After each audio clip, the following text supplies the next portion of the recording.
Welcome to our study with Joe.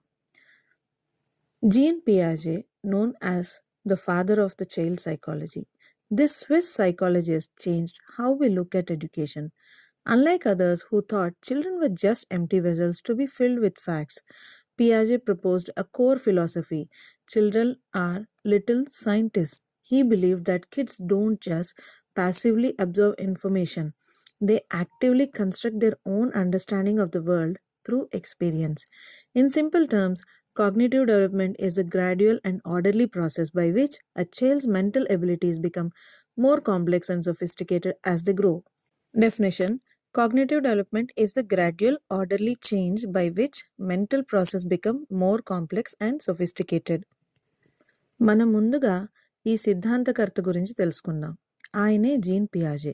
1896 నుంచి 1980 వరకు జీవించిన ఈ స్విస్ సైకాలజిస్ట్ పిల్లల మానసిక వికాసంపై చేసిన పరిశోధనలకు గాను చైల్డ్ సైకాలజీ పితామహుడుగా ప్రపంచవ్యాప్త గుర్తింపు పొందారు ఈయన. పియాజే ఒక విప్లవాత్మకమైన ఆలోచనను ప్రపంచానికి పరిచయం చేశారు. ఆయన పిల్లలను చిన్న శాస్త్రవేత్తలు అని పిలిచారు. పిల్లల సమాచారాన్ని కేవలం స్వీకరించడమే కాదు, వారు తమ చుట్టూ ఉన్న ప్రపంచాన్ని స్వయంగా అన్వేషిస్తూ, ప్రయోగాలు చేస్తూ తమ సొంత అవగాహనను నిర్మించుకుంటారని ఆయన నమ్మారు. అసలు కాగ్నిటివ్ డెవలప్మెంట్ అంటే ఏంటి? పియాజే ప్రకారం పిల్లల ఆలోచన విధానం, వివేచన మరియు జ్ఞాపక శక్తి వంటి మానసిక ప్రక్రియలు వయస్సుతో పాటు క్రమంగా మరింత లోతుగా, సంక్లిష్టంగా మారడాన్ని కాగ్నిటివ్ డెవలప్మెంట్ అని అంటాము. Always highlight the phrase little scientist and active construction in your exams. The mechanism of learning. Schemas. Schemalu జ్ఞాన నిర్మాణాలు. First, let us talk about schemas. Think of these as the building blocks of knowledge or mental folders in a child's brain. For example, if a child sees a furry or four-legged animal and learns it's a dog, they create a dog schema to organize that information. మొదటిగా స్కీమాల గురించి తెలుసుకుందాం. వీటిని జ్ఞానానికి పునాది వంటి building blocks లేదా మెదడులోని ఒక సమాచార నిధి ఫోల్డర్స్ అని కూడా అనుకోవచ్చు. ఉదాహరణకు, ఒక పిల్లాడు 4 కాళ్ళు ఉన్న జంతువును చూసి అది కుక్క అని తెలుసుకుంటాడు. అతడి మెదడులో కుక్క అనే ఒక స్కీమా తయారవుతుంది. Adaptation process. In this it has 2 parts: assimilation and accommodation. Assimilation is when a child fits new information into an existing folder, like seeing a poodle and saying, "Look, a dog." Accommodation happens when the old folder doesn't fit. When that same child sees a cow, they realize it's too big to be a dog and must create a new category or folder for cow. ఇందులో 2 రకాలు ఉన్నాయి. తర్వాతది అనుగుణ్యత అంటే adoption అన్నమాట. దాంట్లో సాంద్రీకరణ అంటే assimilation, కొత్త విషయాన్ని పాత సమాచారంతో కలిపి అర్థం చేసుకోవడం. ఉదాహరణకు, పిల్లాడు వేరే జాతి కుక్కను చూసినా కుక్క అనే పిలవడం అన్నమాట. అనుగుణ్యం అంటే అకామిడేషన్, పాత సమాచారం సరిపోనప్పుడు మార్పులు చేసుకోవడం. పిల్లాడు ఆవును చూసి అది కుక్క కాదని గ్రహించి ఆవు కోసం కొత్త స్కీమాను తయారు చేసుకోవటం. ఈక్విలిబ్రేషన్, తుల్యస్థితి. Equilibration is the balance between what a child knows and what they see. When new information confuses them, they feel disequilibrium or mental discomfort. To fix this, they adapt their thinking until they reach equilibrium again. This movement is what actually drives mental growth. అంటే పిల్లలు అవగాహన మరియు వారు చూసే విషయానికి మధ్య ఉండే సమతుల్యత. కొత్త విషయం అర్థం కానప్పుడు వారు ఈక్విలిబ్రియంకు లోనవుతారు. మళ్ళీ ఆ విషయాన్ని అర్థం చేసుకొని తుల్యస్థితికి అంటే ఈక్విలిబ్రేషన్కి చేరుకోవడమే మానసిక వికాసానికి ప్రధాన చోదక శక్తి.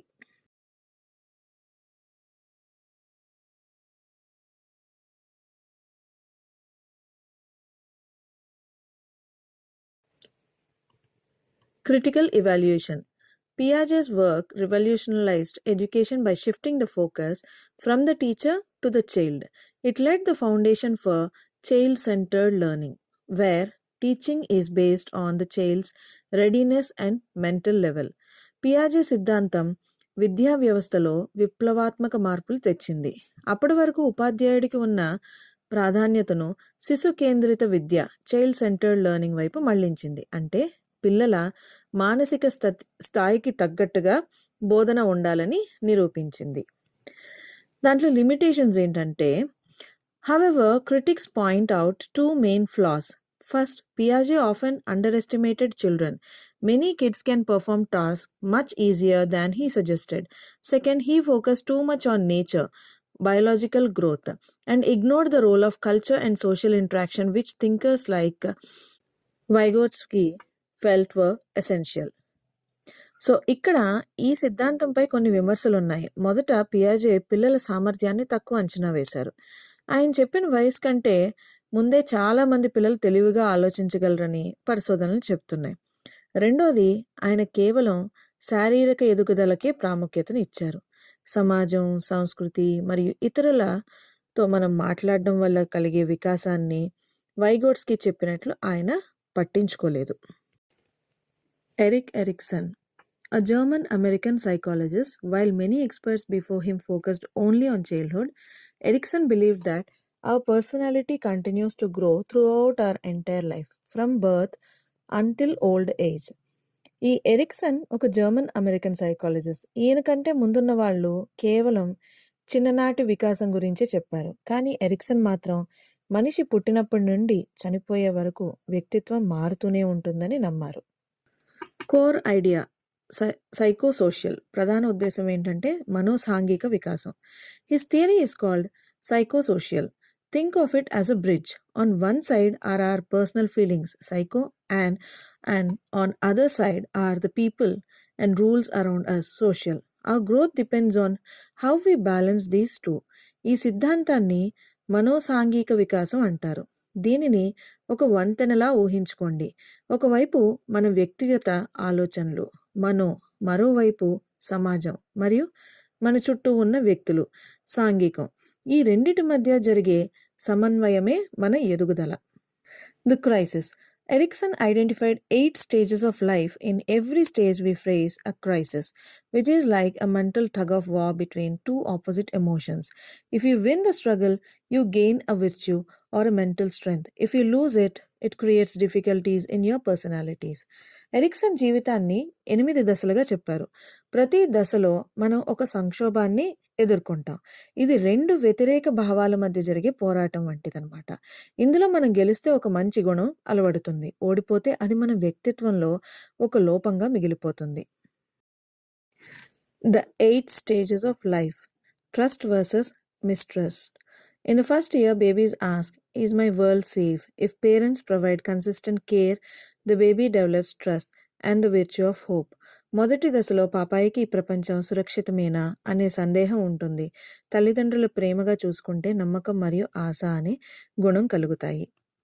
Autonomy versus shame and doubt. Toddlers want to do things themselves. If encouraged, they gain autonomy and the virtue of will. If punished too much, they will feel shame. పిల్లలు తమ పనులు తామే చేసుకోవాలనుకుంటారు. వారిని ప్రోత్సహిస్తే పట్టుదల పెరుగుతుంది. విమర్శిస్తే తమపై తమకే అనుమానం, సిగ్గు కలుగుతాయి. Initiative versus guilt. Preschoolers start to plan activities. Success leads to initiative and a sense of purpose. If suppressed, they feel guilty about their desires. పిల్లలు కొత్త పనులు చేయడానికి చొరవ చూపుతారు. దీనివల్ల వారికి జీవితంపై ఒక లక్ష్యం, పర్పస్ ఏర్పడుతుంది. అడ్డుకుంటే అపరాధ భావం కలుగుతుంది. Industry versus inferiority. In school, kids compare themselves to others. Success in tasks lead to industry and competence. Failure makes them feel less than others. School వయసులో పిల్లలకు తమ నైపుణ్యాలను నిరూపించుకోవాలి అని అనుకుంటారు. విజయం సాధిస్తే సామర్థ్యం పెరుగుతుంది, లేదంటే ఇతరుల కన్నా తక్కువే అనే భావన కలుగుతుంది. Identity versus role confusion. Teen ask, who am I? Finding their path leads to identity and fidelity. If they fail, they remain confused about their future. యవ్వనంలో నేనెవరు అని వెతుకులాట మొదలవుతుంది. సరైన మార్గం దొరికితే గుర్తింపు వస్తుంది, లేదంటే భవిష్యత్తుపై అయోమయం మిగిలిపోతుంది. Intimacy versus isolation. Young adults seek deep relationships. Success leads to intimacy and love. Failure leads to loneliness and isolation.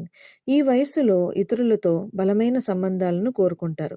దీనివల్ల ప్రేమ అనే గుణం వస్తుంది. బంధాలు కుదరకపోతే ఒంటరితనం మిగులుతుంది.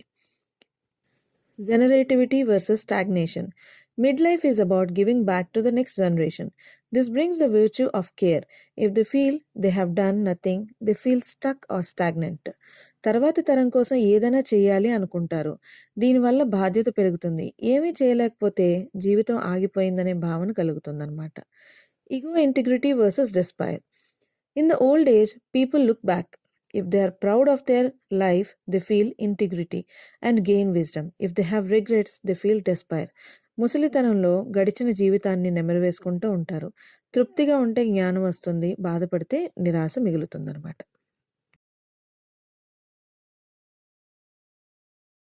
Critical evaluation. Strengths. The greatest strength of Erickson's theory is its scope. It is the only major psychological theory that covers the entire human lifespan. Acknowledging that we grow even as adults and seniors, it also correctly highlights that our personality is shaped not just by biology but by our social, environmental, and relationships. Weakness. On the other hand, critics argue that the stages are too rigid. Not everyone goes through these conflicts at the exact same age. Also, the theory is better at describing the stages rather than explaining the exact mechanism of how a person successfully moves from one stage to the next. Erikson సిద్ధాంతం యొక్క అతిపెద్ద బలం దాని పరిధి. పుట్టినప్పటి నుండి మరణం వరకు అంటే మనిషి జీవితకాలం మొత్తాన్ని వివరించిన ఏకైక సిద్ధాంతం ఇది. మానవ వ్యక్తిత్వం కేవలం మన శరీర పెరుగుదల వల్లే కాకుండా మన చుట్టూ ఉన్న సమాజం మరియు సంబంధాల వల్ల కూడా మారుతుందని ఇది నిరూపించింది. అయితే ఈ సిద్ధాంతంపై కొన్ని విమర్శలు కూడా ఉన్నాయి. ఈ దశలు చాలా కఠినంగా ఉన్నాయని, అందరినీ ఒకే వయస్సులో ఈ సమస్యలు రావని విమర్శకులు అంటారు. అలాగే ఒక దశ నుండి మరో దశకు మనిషి ఎలా మారుతాడు అనే విషయాన్ని ఈ సిద్ధాంతం స్పష్టంగా వివరించలేకపోయిందన్నమాట. Kohlberg's introduction. The theorist. Lawrence Kohlberg took Jean Piaget's ideas to step further. While Piaget looked at general thinking, Kohlberg focused specifically on moral reasoning, how we decide what is right and what is wrong as we grow older, and also moral dilemmas. To study this, Kohlberg used moral dilemmas. These are short stories like famous Hinge dilemma, where a character faces a difficult choice. Kohlberg wasn't interested in what the person chose, but why they chose it, at their justification. The core idea is that morality is not learned at all at once. It develops in specific logical sequence through 3 levels and 6 stages. Everyone moves through these stages in the same order, though not everyone reaches the highest level. So, to understand these levels, Kohlberg used the story of Hinge. So ఇందులో ఏంటంటే పియాజే సాధారణ ఆలోచన గురించి విధానం గురించి చెబితే Kohlberg మాత్రం నైతిక వికాసం గురించి చెప్పారు. అంటే మనం పెరిగే కొద్దీ ఏది మంచి ఏది చెడు అని ఎలా నిర్ణయించుకుంటామో ఆయన వివరించారు. దీన్ని పరిశోధించడానికి కోల్బర్గ్ నైతిక సందేహాలను గురించి ఉపయోగించారు. ఆయన కొన్ని చిన్న కథలను, ఉదాహరణకు హింజ్ డైలమాను చెప్పి అందులోని పాత్రలు చేసే నిర్ణయాలను విశ్లేషించారు. ఇక్కడ ముఖ్యం నిర్ణయం కాదు, ఆ నిర్ణయం వెనుక ఉన్న కారణం ఏమిటి అనేది కోల్బర్గ్ గమనించారు. సో నైతికత అనేది ఒక్కసారిగా వచ్చేది కాదు. ఇది ఒక క్రమ పద్ధతిలో 3 స్థాయిల్లో 6 దశల ద్వారా అభివృద్ధి చెందుతుందని ఆయన చెప్పారు. ప్రతి ఒక్కరికి ఒకే వరుస క్రమంలో ఈ దశలను దాటుతారు, కానీ అందరూ చివరి దశకు చేరుకోలేరు. Pre-conventional morality. Level 1 is called pre-conventional morality, usually seen in children aged 4 to 10. At this stage, a child doesn't really understand right or wrong based on society. Instead, they judge actions based purely on self-interest and physical consequences. Punishment and obedience. Stage 1 is about punishment and obedience. The child follows rules simply to avoid getting in trouble. Their logic is, if I get punished, it means I was bad. If I am not punished, I'm good. It's all about avoiding the physical pain of punishment. Instrumental relativist. Stage 2 is the instrumental relativist stage. This is the what is not for me stage. Morality is like a deal or a trade. The child thinks, I will do this for you if you do something for me. It is also called "You scratch my back, I will scratch yours" orientation. So మొదటి స్థాయిని పూర్వ సాంప్రదాయ నైతికత అంటారు. ఇది సాధారణంగా 4-10 ఏళ్ల పిల్లల్లో కనిపిస్తుంది. ఈ వయసులో పిల్లలకు సమాజం యొక్క నియమాలు తెలియవు. వారు చేసే పని వల్ల తమకు కలిగే లాభం లేదా నష్టాన్ని బట్టే అది మంచిదా లేదా చెడ్డదా అని నిర్ణయించుకుంటారు. మొదటి దశలో శిక్ష మరియు విధేయత. ఇక్కడ పిల్లలు కేవలం శిక్ష పడుతుందనే భయంతోనే మాట వింటారు. నన్ను కొట్టారంటే నేను తప్పు చేశాను, నన్ను ఏమీ అనలేదంటే నేను మంచి పని చేశాను అనేది వీరి తర్కం. వీరు శిక్ష నుండి తప్పించుకోవడానికి మాత్రమే నియమాలను పాటిస్తారు. సో నెక్స్ట్ స్టేజ్లో రెండవ దశ వ్యక్తిగత ప్రయోజన దశ. దీన్ని నాకేంటి లాభం అనే దశ అని కూడా అనవచ్చు. ఇక్కడ నైతికత అనేది ఒక ఒప్పందం లాంటిది. నువ్వు నాకు చాక్లెట్ ఇస్తే నేను నీ మాట వింటాను అని పిల్లాడు ఆలోచిస్తాడు. దీనినే నీ వీపు నువ్వు గీరుకో, నా వీపు నేను గీరుకుంటాను, పరస్పర ప్రయోజనం అనే ధోరణి అని కూడా అంటారనమాట. Use the phrase self-interest to describe the level 1. It shows the examiner that you understand the child is only thinking about themselves at this point. పరీక్షలో మొదటి స్థాయి గురించి రాసేటప్పుడు స్వార్థం లేదా స్వప్రయోజనం అనే పదాలను వాడండి. ఈ దశలో పిల్లలు కేవలం తమ గురించి మాత్రమే ఆలోచిస్తారని దీని అర్థం. Conventional morality. Level 2 is conventional morality, typically developing between ages 10 and 13. At this level, the person starts to care about society. Morality is no longer about avoiding a slap or getting a cookie. It's about following social rules, laws, and meeting the expectations of others. Good boy, nice girl. Stage 3 is the good boy, nice girl orientation. Here, the goal is social approval. The person acts right because they want their family, teachers, or friends to see them as a good person. Being nice and keeping others happy is the main priority. Law and order. Stage 4 is the law and order orientation. Now the person looks at the society as a whole. They follow rules because they believe laws are absolute and keep society stable. The logic is we must follow the law, otherwise there will be a total chaos. So రెండవ స్థాయిని సాంప్రదాయ నైతికత అంటారు. ఇది సాధారణంగా 10-13 ఏళ్ల వయసులో మొదలవుతుంది. ఈ స్థాయిలో వ్యక్తికి సమాజం పట్ల అవగాహన వస్తుంది.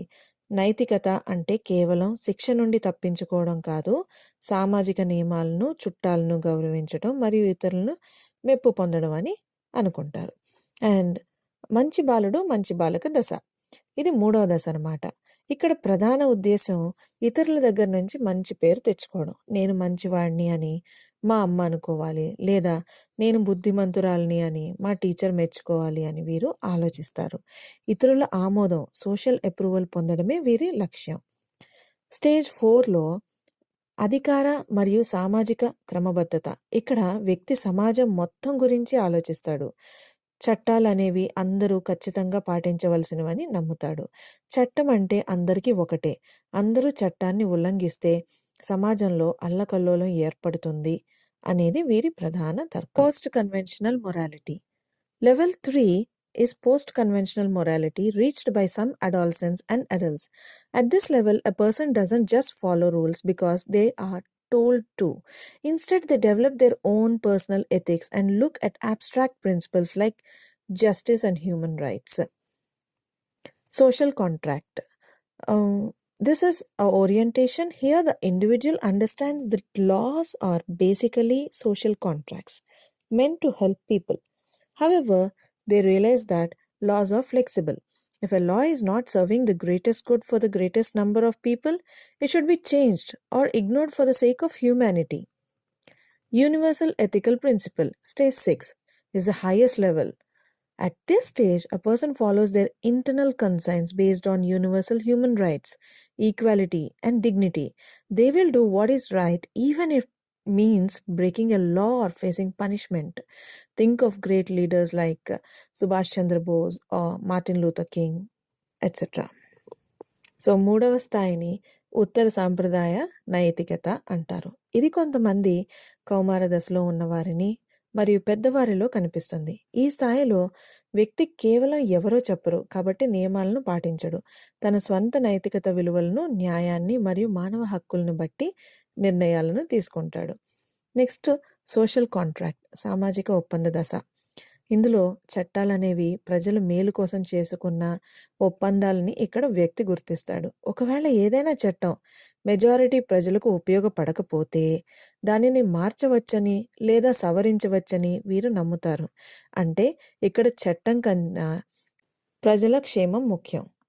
నెక్స్ట్ స్టేజ్, ఈ stage universal ethical principles.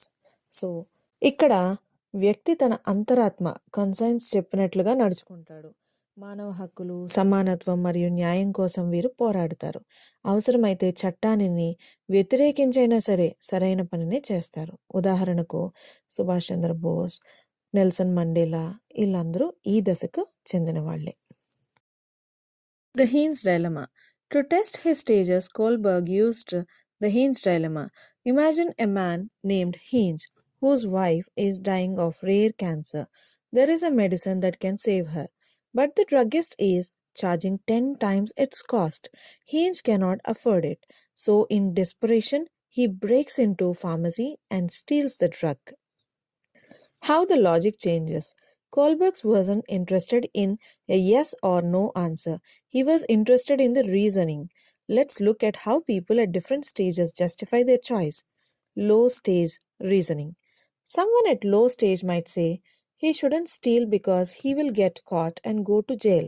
Here's the logic is based on the fear and punishment. Middle stage reasoning. Someone at middle stage might say, he should steal because a good husband protects his wife, or he shouldn't because stealing is against the law. This is based on social rules.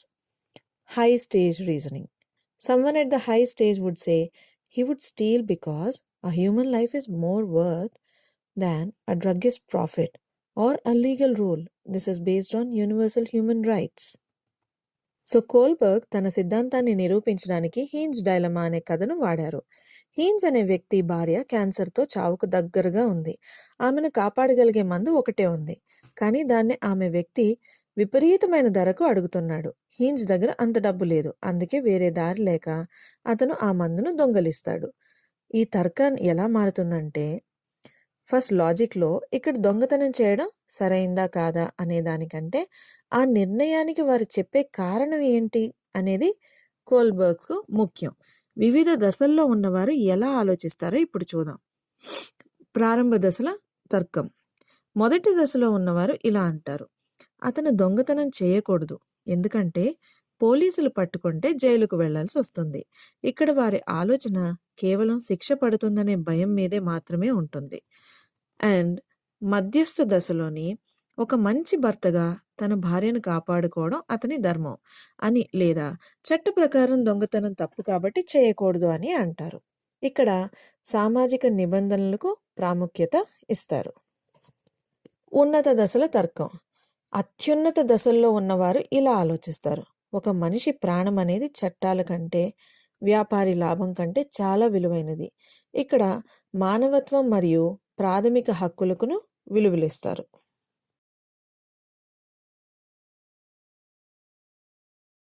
Criticism. One of the strongest criticism came from Carol Gilligan. She argued that Kohlberg's theory was biased toward men because it focused on justice and laws.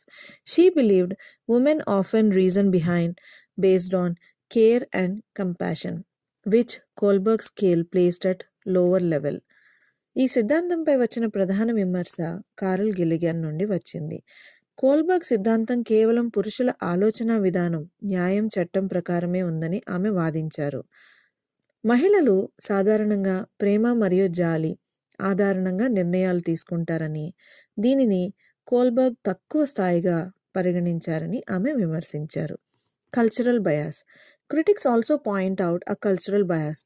Kohlberg's theory is heavily based on Western values of individual rights. In many Eastern or tribal cultures, community harmony and respect for elders are seen as the highest morality. But Kohlberg's theory might rank these lower. మరో విమర్శ ఏమిటంటే, Kohlberg సిద్ధాంతం western countries వ్యక్తిగత హక్కుల ఆధారంగా ఉందని, కానీ మనలాంటి తూర్పు దేశాల సంస్కృతిలో కుటుంబ గౌరవం మరియు పెద్దల పట్ల విధేయతకు ఎక్కువ ప్రాముఖ్యత ఉంటుంది. వీటిని కోల్బర్గ్ ఉన్నత స్థాయి నైతికతగా గుర్తించలేదు అని. Thought versus action. Finally, there is a gap between thought and action. A person might answer a dilemma with a higher level moral reasoning in a classroom, but in real life situation, they might still act selfishly and immorally. Knowing what is right doesn't always mean doing what is right. చివరిగా ఆలోచనకు మరియు ఆచరణకు మధ్య చాలా తేడా ఉంటుంది. ఒక వ్యక్తి పరీక్షలో లేదా చర్చలో గొప్పగా మాట్లాడవచ్చు, కానీ నిజ జీవితంలో మాత్రం స్వార్థంగా లేదా అనైతికంగానే ప్రవర్తించవచ్చు. అంటే నైతికంగా ఆలోచించినంత మాత్రాన నైతికంగా ప్రవర్తిస్తారని గ్యారంటీ లేదు. Sigmund Freud is the founder of psychoanalysis. He believed that our personality is not something just happens. It is deeply rooted in our unconscious mind and shaped almost entirely during our earliest years. Freud's most common claim is that personality is largely established by age 5. He argued that what happens to you as a toddler can dictate you how you behave as an adult. Early childhood experiences are the blueprint for the rest of your life. He introduced the concept of libido, which is a form of life energy or sexual drive. According to Freud, as a child grows, this energy shifts its focus to different parts of the body called erogenous zones. Each stage of growth is defined by where this energy is focused. A crucial part of this theory is fixation. If a child is either ignored, frustrated, or overspoiled at a certain age, they get stuck there. This mental blockage leads to specific personality problems or habits in adulthood. So ఈయన ఏం చెప్తా అన్నారంటే, మన వ్యక్తిత్వం అనేది ఏదో అనుకోకుండా వచ్చేది కాదు. అది మన అపారస్మక మనస్సు, అన్‌కాన్షియస్ మైండ్‌లో దాగి ఉంటుందని ఆయన నమ్మారనమాట. సో ఫ్రెడ్ చెప్పిన ఒక వ్యక్తి యొక్క వ్యక్తిత్వం 5 ఏళ్ల వయసులోపే దాదాపుగా నిర్ణయించబడుతుంది. చిన్నతనంలో మనకి ఎదురయ్యే అనుభవాలే మనం పెద్దయ్యాక ఎలా ప్రవర్తిస్తామో నిర్ణయిస్తాయి. సో ఈయన లిబిడో అనే పదాన్ని పరిచయం చేశారు. ఇది ఒక రకమైన జీవశక్తి లేదా ప్రేరణ. పిల్లలు పెరిగే కొద్దీ ఈ శక్తి శరీరంలోని వివిధ భాగాలపై కేంద్రీకృతమవుతుందని ఆయన చెప్పారు. ఈ భాగాలనే కామకేంద్రాలు, ఎరోజీనియస్ జోన్స్ అని అంటారనమాట. సో ఈ సిద్ధాంతంలోని ఫిక్సేషన్ అనేది చాలా ముఖ్యమైనది. ఒక దశలో పిల్లోడు అవసరాలు తీరకపోయినా లేదా తిరిగి తీరినా వారు ఆ దశలోనే మానసికంగా ఆగిపోతారు. దీనివల్ల పెద్దయ్యాక వాళ్ళ ప్రవర్తనలో కొన్ని రకాల లోపాలు లేదా వింత అలవాట్లు ఏర్పడతాయని చెప్తున్నారు. When writing about Freud, always use the keyword unconscious. It explains why Freud believed we don't always know why we act the way we do. పరీక్షల్లో ఈయన గురించి రాసేటప్పుడు ఈ అన్కాన్షియస్ మైండ్ అనే పదాన్ని తప్పకుండా వాడండి. అపస్మారక మనస్సు, మన ప్రవర్తన వెనుక మనకే తెలియని కారణాలు ఉంటాయని చెప్పడమే దీని ఉద్దేశం అన్నమాట. The structure of personality. This triple system model is one of the most famous concepts in psychology and is essential for any essay on Freud. The id, ego, and superego. The id. The id is a part of the mind we are born with. It is completely unconscious and works on the pleasure principle. It's like a hungry infant. It wants what it wants, and it wants it right now. It doesn't care about rules or logic. It only seeks immediate satisfaction. The ego. As we grow, the ego develops. This is the rational decision-making part of our mind. It operates on the reality principle. The ego's job is to referee. It tries to satisfy its desire in a way that is realistic and safe in the world. The superego. Finally, the superego develops around age 5. This is our moral compass or conscience. It represents the rules of our parents and society. It strives for perfection and makes us feel guilty. If we do something wrong, while the id wants pleasure, the superego wants perfection. మన వ్యక్తిత్వంలో మొదటి భాగం ఇద్ గురించి తెలుసుకుందాం. Freud ప్రకారం మనం పుట్టినప్పుడే ఇది మనతో వస్తుంది. ఇది మన అపస్మారక మనస్సు అన్కాన్షియస్ మైండ్లో దాగి ఉండి మన అన్ని ప్రాథమిక కోరికలకు మూలంగా ఉంటుందన్నమాట. ఇత్ అనేది సుఖానుభూతి సూత్రం అంటే ప్లెజర్ ప్రిన్సిపల్ మీద పనిచేస్తుంది. ఇది ఒక మొండి పిల్లాడి లాంటిది. దానికి ఆకలి వేసినా ఏదైనా కావాలనిపించినా అది ఇప్పుడే కావాలని కోరుకుంటుంది. దానికి నియమాలు లేవు, తర్కం తెలియదు, చేసే పని మంచిదా కాదా అని ఆలోచించదు. కేవలం తన కోరిక తీర్చుకోవడం పైనే దాని దృష్టి ఉంటుంది. ఉదాహరణకు ఏడుస్తున్న ఒక చిన్న పిల్లాడిని తీసుకోండి. సమయం అర్ధరాత్రి అయినా తల్లిదండ్రులు అలసిపోయినా సరే ఆ పిల్లాడి అనవసరం. ఆకలి వేస్తే పాలు ఇచ్చే వరకు ఏడుస్తూనే ఉంటాడు. ఇదే ఇద్కు ఒక చక్కని ఉదాహరణ. అహం ఈగో అనేది మనం పెరుగుతున్న కొద్దీ అభివృద్ధి చెందుతుంది. ఇది మన మనసులో తార్కికంగా ఆలోచించే భాగం. ఇది వాస్తవిక సూత్రం రియాలిటీ ప్రిన్సిపల్ మీద పనిచేస్తుంది. ఒక రకంగా ఇది రిఫ్రీ లాంటిది. ఇద్ కోరికలను బయట ప్రపంచానికి ఇబ్బంది కలగకుండా ఎలా తీర్చుకోవాలో ఇది ఆలోచిస్తుంది. సూపర్ ఈగో సుమారు 5 ఏళ్ల వయసులో ఏర్పడుతుంది. ఇది మనలోని నైతికత లేదా అంతరాత్మ, మన తల్లిదండ్రులు, సమాజం నేర్పిన నియమాలు ఇక్కడే ఉంటాయి. ఇది ఎప్పుడు పరిపూర్ణత కోసం చూస్తుంది. మనం ఏదైనా తప్పు చేస్తే మనలో అపరాధ భావం, గిల్ట్ కలిగేలా చేసేదే ఇది. The 5 stages of psychosexual development. Oral stage. The first stage is the oral stage, which lasts from birth to 1 year. During this time, the infant's life energy or libido is centered on the mouth. Babies explore the world by sucking, biting, and breastfeeding. This is their primary source of pleasure and comfort. మొదటి దశను మౌఖిక దశ అంటారు. ఇది పుట్టినప్పటి నుంచి 1 సంవత్సరం వరకు ఉంటుంది. ఈ సమయంలో శిశువు యొక్క శక్తి మొత్తం నోటి వద్దే కేంద్రీకృతమై ఉంటుంది. పాలు తాగడం, వస్తువులు నోట్లో పెట్టుకోవడం లేదా కొరకడం ద్వారానే పిల్లలు ప్రపంచాన్ని అర్థం చేసుకుంటారు మరియు ఆనందాన్ని పొందుతారు. This is the stage between the ages of 1 and 3. Children enter this stage. Now the focus of pleasure shifts to the mastery of toilet training. This is a major turning point because it's the first time a child is expected to control their natural urges to satisfy society rules. The success of this stage depends heavily on how parents handle toilet training. If they are too strict or too easy, it can lead a two-way to different types of personalities in adulthood. If parents are too strict or punish the child for accidents, the child might become retentive. As results, these people are often overly neat, obsessed with rules, rigid, and perfectionist. On the other hand, if parents are too lax or don't care about training, the child may become expulsive. These adults tend to be messy, disorganized, wasteful, and sometimes rebellious. The phallic stage. Between the ages 3 and 6, children enter the phallic stage. The focus of the life energy shifts to genitals. At this age, children become aware of the physical differences between boys and girls. The complexes. Freud introduced 2 famous concepts here. For boys, it is the Oedipus complex, an unconscious attraction to the mother and the feeling of rivalry with the father. For girls, it is the Electra complex, a similar attraction to the father. So, resolution identification. To resolve this stressful conflict, children eventually stop competing. Instead, they start to identify with the same sex parent. A boy tries to be like his father, and a girl tries to be like her mother. This is how they learn social gender roles. So 3 నుండి 6 సంవత్సరాల మధ్య పిల్లలు ఈ దశలోకి ప్రవేశిస్తారు.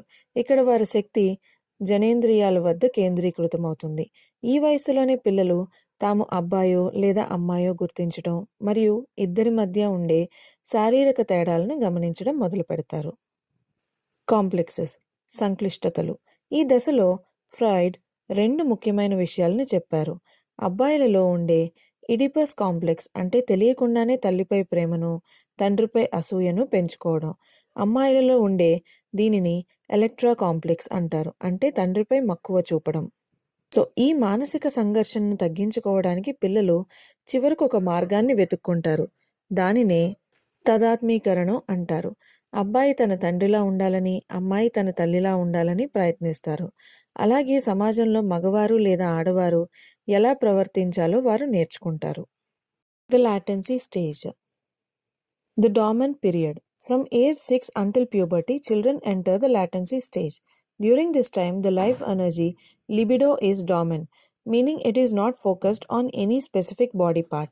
It is like a resting period where the internal conflicts of the previous stages disappear. Social and intellectual growth. Instead of bodily pleasure, the child's energy is now redirected towards social skills and intellectual growth. They focus on schools, hobbies, sports, and building friendship with peers of the same sex. Importance of this stage.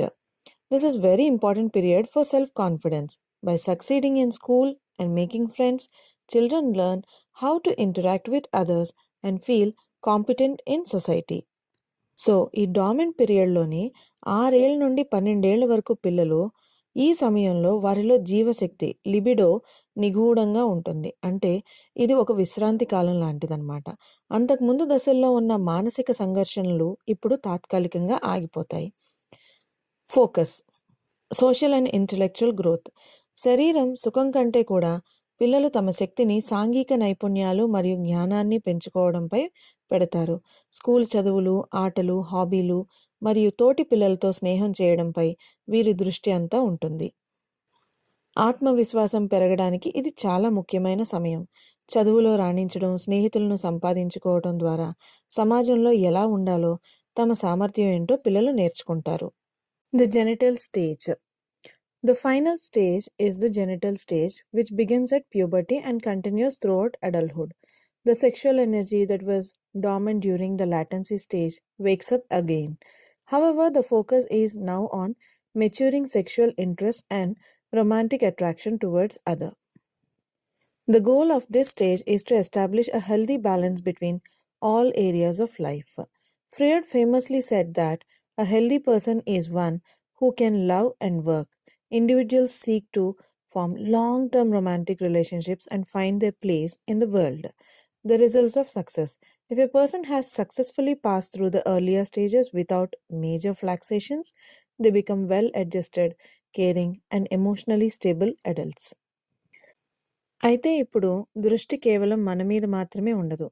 ఇతరుల పట్ల ఆకర్షణ కలగడం మరియు వారితో బలమైన పరిణితి చెంది ఆ బంధాలను ఏర్పరచుకోవటం ఈ దశ ప్రత్యేకత. జీవితంలో ప్రేమ మరియు పని మధ్య సమతుల్యతను సాధించడమే ఈ దశ ప్రధాన లక్ష్యం. ఒక వ్యక్తి అంతకు ముందున్న అన్ని దశలను ఎటువంటి సమస్యలు లేకుండా దాటుకుని వస్తే వారు మానసిక స్థిరత్వం కలిగిన బాధ్యతాయుతమైన వ్యక్తులుగా ఎదుగుతారు. Critical evaluation. Freud's biggest contribution was highlighting the unconscious mind. He showed us that we are driven by feelings and memories we aren't even aware of. He also proved that early childhood is not just a phase, but the very foundation of who we become as adults. So ఈ సిద్ధాంతంలో మనకు తెలియకుండానే మన లోపల ఉండే భావాలు, జ్ఞాపకాలు మనల్ని నడిపిస్తాయని ఆయన నిరూపించారు. అలాగే చిన్ననాటి అనుభవాలే మన వ్యక్తిత్వానికి పునాది అని ఆయన ప్రపంచానికి చాటి చెప్పారు. Weakness. However, critics argue that Freud put too much emphasis on sexual drives as the only reason for behavior. His theory is also very difficult to test or prove scientifically because you cannot measure the unconscious mind in a lab. కానీ ఈ సిద్ధాంత విమర్శలు కూడా ఉన్నాయి దీనిపైన. మనిషి ప్రవర్తనకు కేవలం సెక్షువల్ డ్రైవ్స్, లైంగిక ప్రేరణలే కారణమని ఆయన అతిగా ప్రాముఖ్యతను ఇచ్చారు. అంతేకాకుండా అన్కాన్షియస్ మైండ్ని ల్యాబ్లో కొలవలేం కాబట్టి ఈ సిద్ధాంతాన్ని శాస్త్రీయంగా నిరూపించడం చాలా కష్టం. Another major weakness is that Freud didn't actually study children directly. Instead, he developed his theory by listening to the childhood memories of adult patients. Many feel this is not most accurate way to understand real-time child development. మరో ముఖ్యమైన లోపం ఏంటంటే Freud పిల్లలను నేరుగా గమనించి ఈ సిద్ధాంతాల్ని చెప్పలేదు. బదులుగా పెద్దవారైన రోగులను తమ చిన్ననాటి విషయాల గురించి చెప్పిన దాన్ని బట్టి ఈ దశలను ఊహించారు. ఇది పిల్లల వికాసాన్ని అర్థం చేసుకోవడానికి సరైన పద్ధతి కాదని చాలామంది నమ్ముతారు. Goleman's introduction. In 1995, Daniel Goleman introduced a revolutionary idea. He argued that being smart is not just about high grades or a high IQ. He popularized the concept of emotional intelligence as the real secret to success. The core idea is simple. IQ might get you a job, but EQ helps you keep that job and grow. While IQ measures logic and memory, EQ measures how well you handle yourself and your relationship with others. Definition: Goldman defines emotional intelligence as the ability to do three things: recognize your feelings, understand why you feel that way, and manage those emotions effectively, not just in yourself but also in the people around you. So 1995లో Daniel Goleman ఒక విప్లవాత్మకమైన ఆలోచనను ప్రపంచానికి పరిచయం చేశారు. తెలివితేటలంటే కేవలం మంచి మార్కులు లేదా ఐక్యూ మాత్రమే కాదని, ఎమోషనల్ ఇంటెలిజెన్స్ అనేది విజయానికి అసలైన రహస్యమని ఆయన చెప్పారు. దీని ప్రధాన ఉద్దేశం చాలా సరళమైనది. ఐక్యూ మీకు ఉద్యోగాన్ని ఇప్పిస్తే, ఈక్యూ ఆ ఉద్యోగంలో మీరు ఎదగటానికి తోడ్పడుతుంది. ఐక్యూ అనేది మీ తర్కానికి, జ్ఞాపక శక్తిని కొలిస్తే, ఈక్యూ అనేది మిమ్మల్ని మీరు ఎలా నియంత్రించుకుంటారు మరియు ఇతరులతో ఎలా మెలుగుతారు అనేది కొలుస్తుంది. సో గోల్మన్ ప్రకారం భావోద్వేగ ప్రజ్ఞ అంటే 3 పనులు చేయగల సామర్థ్యం అన్నమాట. మనలోని భావాలను గుర్తించడం, అవి ఎందుకు కలిగాయో అర్థం చేసుకోవటం మరియు ఆ భావోద్వేగాలను సరైన రీతిలో నియంత్రించడం. ఇది మన విషయంలోనే కాకుండా మన చుట్టూ ఉన్నవారి విషయంలో కూడా వర్తిస్తుంది. Components of EQ. Self-awareness. The first pillar is self-awareness. This is the foundation of EQ. It is the ability to recognize an emotion exactly as it happens. It's about knowing your strengths and weaknesses and understanding how your bad mood might affect the people working around you. Self-regulation. The second pillar is self-regulation. It's not enough to just know you are angry. You must be able to control it. This involves redirecting impulsive emotions, thinking before you act. Instead of shouting when you are stressed, you stay calm and find a solution. ఒక భావోద్వేగం కలిగినప్పుడు దాన్ని వెంటనే గుర్తించగలగటం. దీని అర్థం మన బలాలు, బలహీనతలు మనకు తెలియాలి. ఉదాహరణకు, మన కోపం మన చుట్టూ ఉన్న వారిపై ఎలాంటి ప్రభావం చూపుతుందో అర్థం చేసుకోవడమే ఈ స్వయం ఎరుక. రెండవది స్వయం నియంత్రణ. మనకు కోపం వచ్చిందని తెలియడం మాత్రమే సరిపోదు, దాన్ని అదుపు చేయగలగాలి. ఆవేశంలో నిర్ణయాలు తీసుకోకుండా పనిచేసే ముందు ఆలోచించడమే ఇది. ఒత్తిడిలో ఉన్నప్పుడు ఇతరులపై అరిచేయకుండా ప్రశాంతంగా ఉండి సమస్యను పరిష్కరించుకోవటమే నియంత్రణ. Internal motivation. The third pillar. People with EQ don't just work for money or a title. They have a deep passion for what they do. They are driven to achieve their goals, and most importantly, they stay persistent when they face failure. Empathy. Empathy is perhaps the most important skill for a teacher. It is the ability to understand the emotional makeup of others. It's not just feeling sorry for someone. It's about understanding why they feel that way and treating them with kindness based on their emotional state. Social skills. The final pillar is social skills. This is the ability to manage relationships and build networks. It involves effective communication, leading a team, and resolving conflicts peacefully. It is the art of getting along with everyone. భావోద్వేగ ప్రజ్ఞ ఉన్నవారు కేవలం డబ్బు కోసమో, హోదా కోసమో పనిచేయరు. వారికి చేసే పనిపై మక్కువ ఉంటుంది. లక్ష్యాన్ని సాధించాలనే బలమైన కోరిక వీరిలో ఉంటుంది.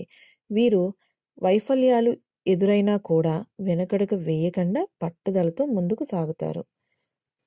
తదానుభూతి అనేది బహుశా ఒక ఉపాధ్యాయునికి ఉండవలసిన అతి ముఖ్యమైన నైపుణ్యం. ఎదుటివారి మనోభావాలను అర్థం చేసుకోవడమే ఇది. కేవలం జాలి చూపడం కాదు, వారు ఎందుకు బాధపడుతున్నారో అర్థం చేసుకొని వారి భావోద్వేగాలకు అనుగుణంగా వారిని గౌరవించడం. సాంఘిక నైపుణ్యాలు. చివరిది ఇతరులతో సంబంధాలను ఏర్పరచుకోవటం మరియు వాటిని నిలుపుకోవడం దీని ఉద్దేశం. చక్కగా మాట్లాడడం, నాయకత్వం వహించడం మరియు గొడవలను సామరస్యంగా పరిష్కరించడం ఇందులో భాగం. అందరితో కలిసిమెలిసి ఉండడమే ఈ నైపుణ్యం. Stages of emotional development. Infancy. At birth, emotional life is simple. Infants express basic survival emotions. They cry when they are hungry or uncomfortable and smile when they feel safe and warm. Their emotions are purely physical reactions. Early childhood. As children grow, they start learning to label what they feel. They begin to use words like happy, sad, or angry. This is the first step towards self awareness, knowing what an emotion is called. Late childhood. In this stage, children develop empathy. They understand that other people have feelings too. They also realize that one event can cause mixed feelings. For example, being both happy and nervous on the first day of the school. Adolescence. Adolescence is often called a period of stress and storm. Emotions become very intense due to hormonal changes. Teens seek emotional autonomy. They want to manage their own feelings and distance themselves from parental control to find their own identity. పుట్టినప్పుడు భావోద్వేగాలు చాలా సరళంగా ఉంటాయి. ఆకలి వేసినా, అసౌకర్యంగా ఉన్నా, ఏడవటం, సురక్షితంగా ఉన్నప్పుడు నవ్వడం వంటి ప్రాథమిక భావాలను మాత్రమే శిశువులు వ్యక్తపరుస్తారు. పిల్లలు పెరిగే కొద్దీ తమ భావాలకు పేర్లు పెట్టడం నేర్చుకుంటారు. తాము సంతోషంగా ఉన్నామా, బాధగా ఉన్నామా, లేదా కోపంగా ఉన్నామా అని పదాల ద్వారా చెప్పడం మొదలుపెడతారు. ఇక 6-12 ఏళ్ల వయసుకొచ్చినప్పుడు పిల్లలు ఇతరులకు కూడా భావాలుంటాయని గుర్తిస్తారు. అలాగే ఒక విషయం వల్ల 2 రకాల భావాలు కలగవచ్చని గ్రహిస్తారు. ఉదాహరణకు స్కూలుకు వెళ్ళేటప్పుడు సంతోషంగాను, భయంగాను ఉండటం. అడాలసెన్స్ 12 ఏళ్ల నుంచి 18 ఏళ్లు వచ్చినప్పుడు ఈ దశను ఒత్తిడి మరియు ఉద్వేగాల కాలం అని అంటాము. హార్మోనల్ మార్పుల వల్ల భావోద్వేగాలు చాలా తీవ్రంగా ఉంటాయి. ఈ వయస్సులో పిల్లలు తమ భావాలను తామే నియంత్రించుకోవాలని కోరుకుంటారు. Critical evaluation. The greatest strength of Goldman's theory is that it explains life success better than traditional IQ tests. It shows why some people with average grades become great leaders. Most importantly, it gives us hope because it emphasizes that emotions are not fixed. They can be trained and developed over time. Weakness. On the other hand, critics argue that emotional intelligence is more of a personality trait, like being nice or calm, rather than a real form of intelligence, like maths or logic. They also point out that EQ is very difficult to measure objectively. Unlike a maths test, there is no perfect way to give someone a score for empathy. So గోల్మెన్ సిద్ధాంతం యొక్క గొప్పతనం ఏంటంటే కేవలం మార్కుల కంటే జీవితంలో విజయం సాధించడానికి ఏది అవసరమో ఇది వివరిస్తుంది. సాధారణ మార్కులు వచ్చిన వారు కూడా గొప్ప నాయకులు ఎలా అవుతారో ఇది చెబుతుంది. అన్నిటికంటే ముఖ్యంగా భావోద్వేగాలకు మనం నేర్చుకోవచ్చని, అభివృద్ధి చేసుకోవచ్చని ఈ సిద్ధాంతం మనకు ఆశను కల్పిస్తుంది. మరోవైపు విమర్శకులు దీనిని ఒక ప్రజ్ఞగా కాకుండా మనిషి యొక్క వ్యక్తిత్వ లక్షణం అలా భావిస్తారు. అలాగే ఒక లెక్కల పరీక్షలాగా ఈక్యూని ఖచ్చితంగా కొలవడం చాలా కష్టం. ఒకరితో ఎంత తదానుభూతిగా లేదా జాలి ఉందో అంకెలలో చెప్పడం సాధ్యం కాదని వారు వాదిస్తారు. సో ముగింపుగా చెప్పాలంటే మనకు తెలిసిన జ్ఞానాన్ని ఐక్యూ మరియు మనం ప్రవర్తించే విధానాన్ని ఈక్యూ మధ్య వారధి ఈ భావోద్వేగ ప్రజ్ఞ. ఒక ఉపాధ్యాయునిగా విద్యార్థులకు పాఠాలు నేర్పడంతో పాటు వారిలోని ఈక్యూని పెంపొందించడం కూడా అంతే ముఖ్యం.